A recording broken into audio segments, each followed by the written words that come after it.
তীব্র পানির স্রোতে ভেসে যাচ্ছে চলাচলের বাহনটি। এরই মধ্যে জীবন বাজি রেখে আটকে পড়াদের উদ্ধার করছেন কেউ। ভারী বৃষ্টিতে ভয়াবহ বন্যার কবলে পড়েছে স্পেনের গ্র্যান্ড ক্যানারির দ্বীপ।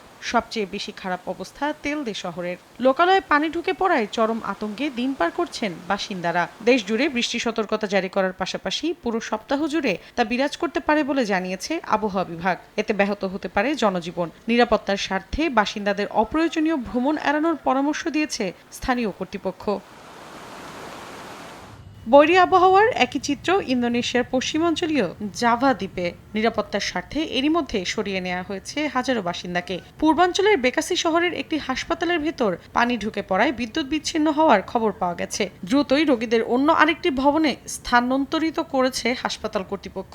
আগামী সপ্তাহ পর্যন্ত ভারী বৃষ্টিপাত অব্যাহত থাকতে পারে বলে জানিয়েছে আবহাওয়া বিভাগ। রাজধানী ও এর আশপাশের শহরগুলোতে বৈরী আবহাওয়া স্থায়ী হতে পারে 11 মার্চ পর্যন্ত। মৌসুমী সাথী, সময় সংবাদ।